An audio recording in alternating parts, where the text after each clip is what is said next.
100.1 and 1490 WBTA. Welcome to Main and Center. This segment is being brought to you by the Crossroads House of Batavia.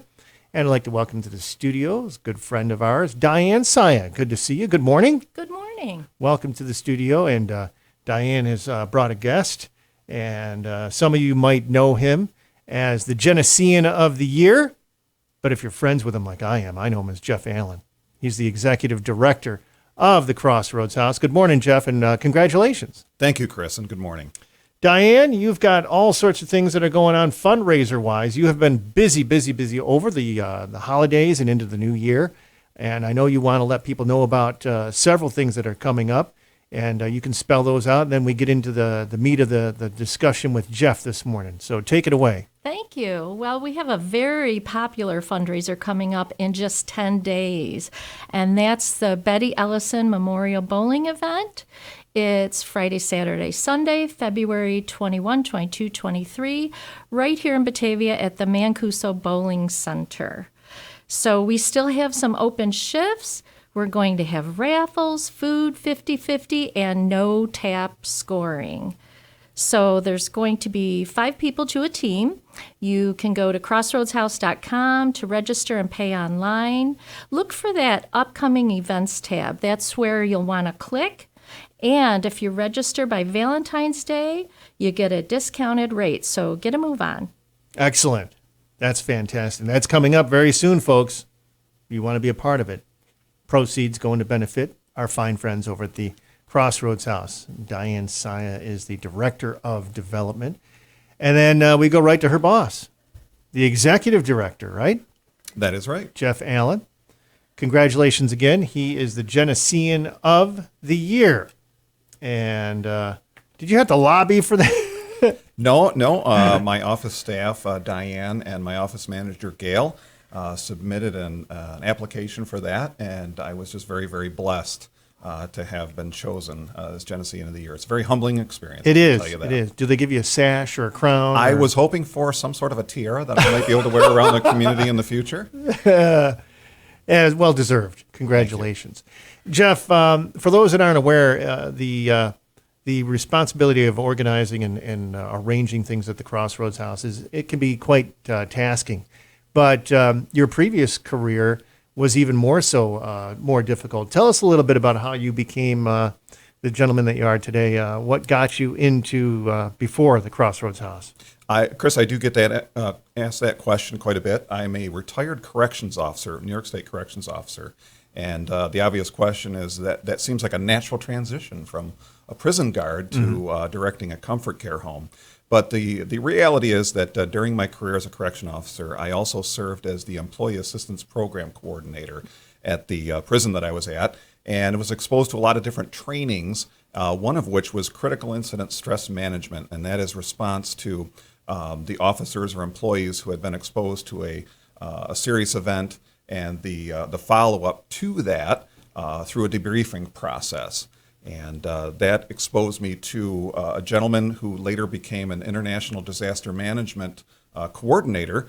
And I followed his career, and he invited me to take training for an international disaster management company.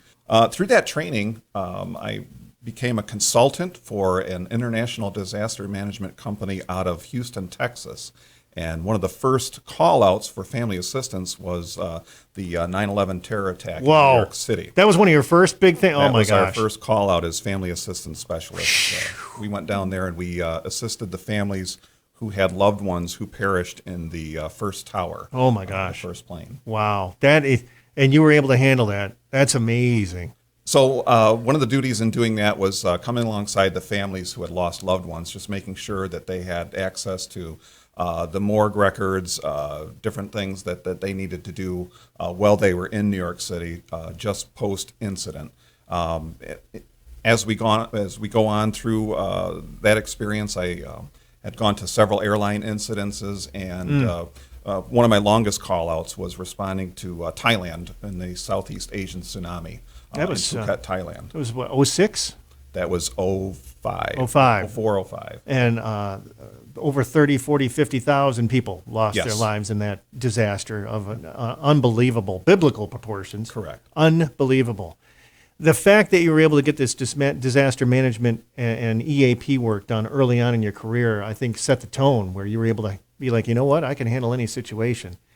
And one of the most critical is dealing with death. Correct. And so I can see the natural transition there. Right. It gives you a perspective on grief. Yeah. Grief through different cultures, grief through different circumstances. And when I retired in 2013, I really had no concrete plans.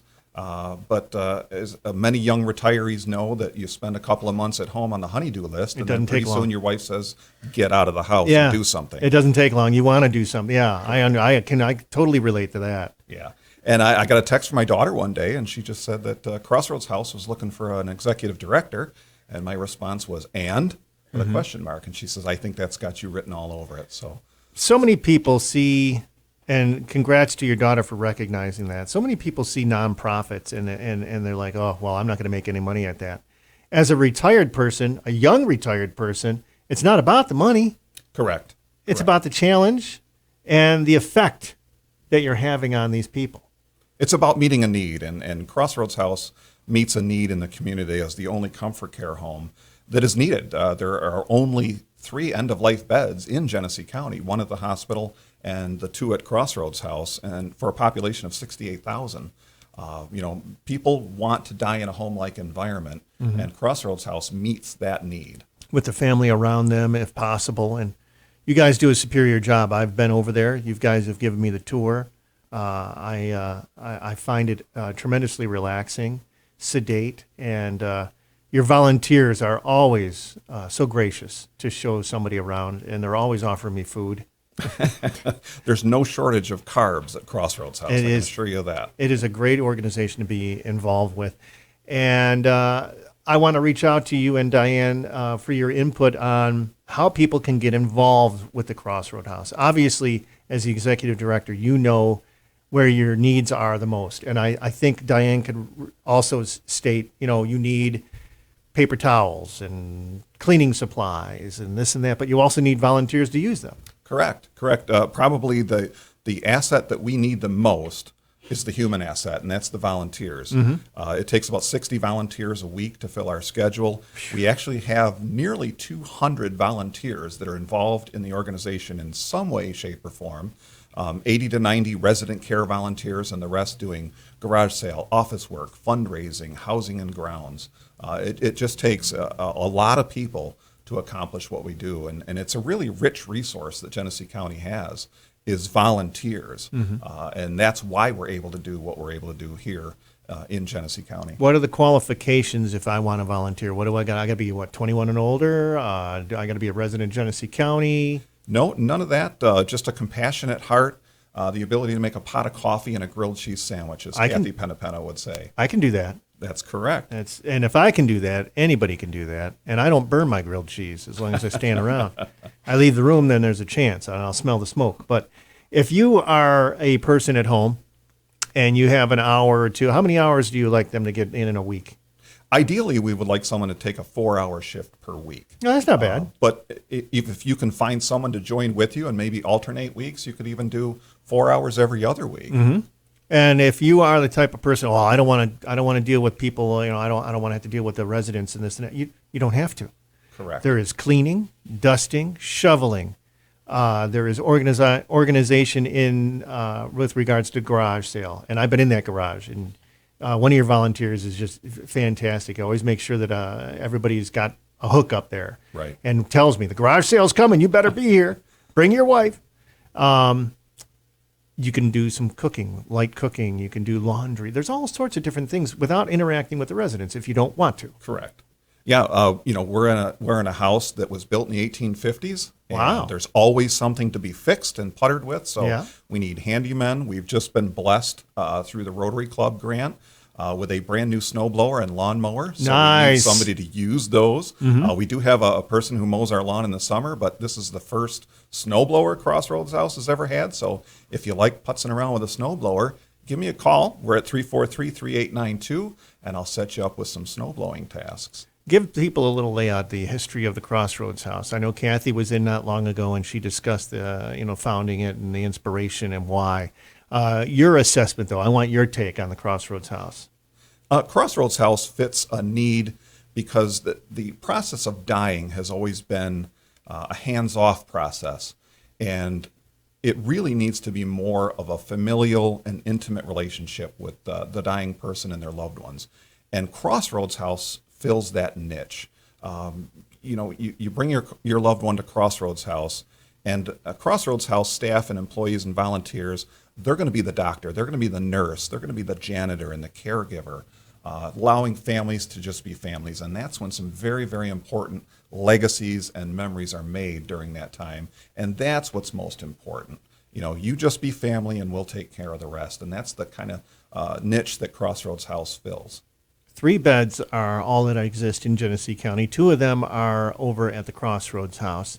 And members of WBTA have been residents there. And we have we enjoy being under your wings, so to speak, and part of the family there. And I always like to stop by and say hello. And you can too if you want to volunteer or just donate. They've got a wish list on your website. That's right. And the website, can you give everybody that address? Crossroadshouse.com. It's a one-stop shopping for all things Crossroads House. It's an opportunity to donate, an opportunity to fill out a volunteer application. As Chris said, our wish list is on the website. And if you are interested in bowling, you can even register right on crossroadshouse.com. There's a little picture of a bowling ball. Just click on that, and you can do your safe, secure online registration right on the website. Jeff Allen, the executive director over at Crossroads House and the Genesean of the Year. Thank you for taking the time out of your schedule. Diane, Thank you, Chris. Besides